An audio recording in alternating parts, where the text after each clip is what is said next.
Welcome. My name's Reverend Sam Alexander.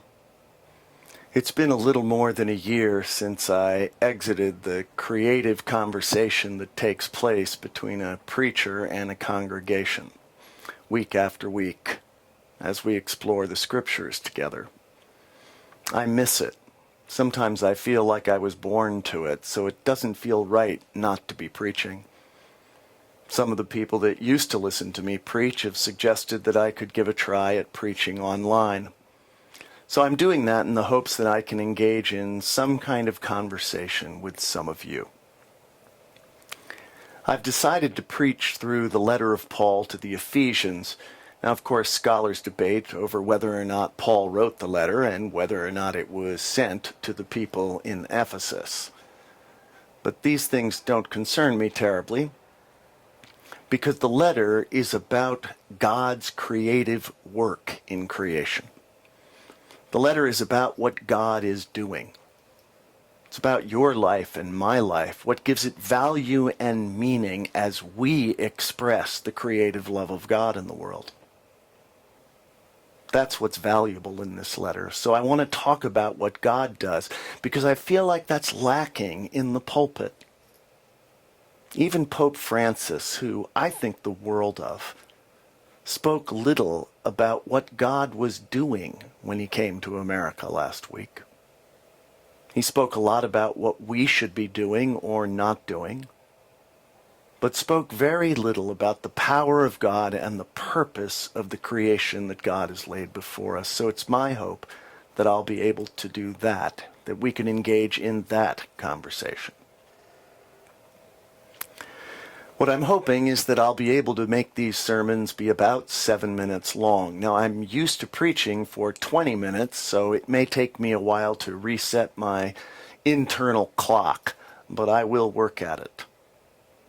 There are a couple of things that I'd like you to know, though, as we enter into this, what I hope will be a dialogue. First, why would I preach on the scriptures? Why look at these ancient documents?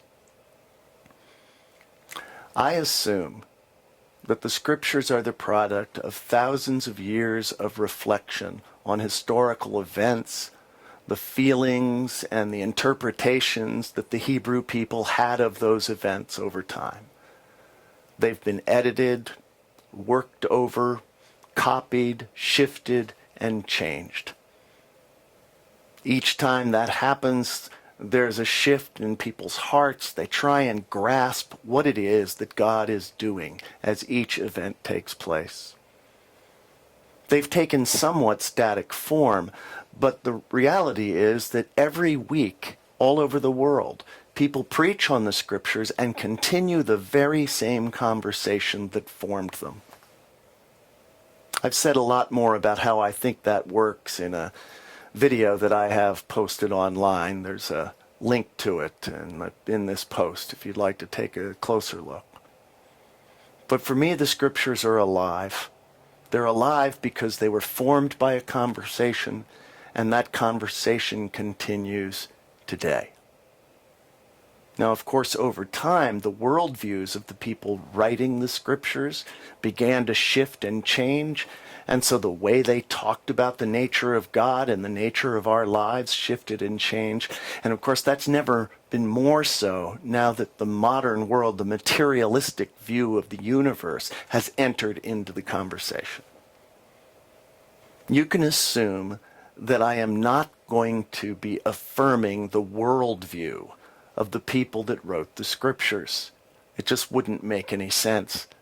And there's too much out there of us not making sense when we talk about God.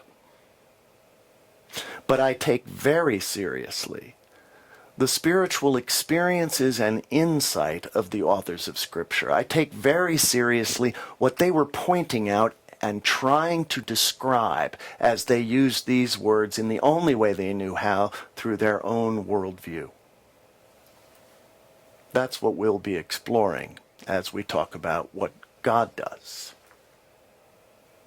I hope that you'll engage me in the dialogue. Disagreement is encouraged. Angry rhetoric is not.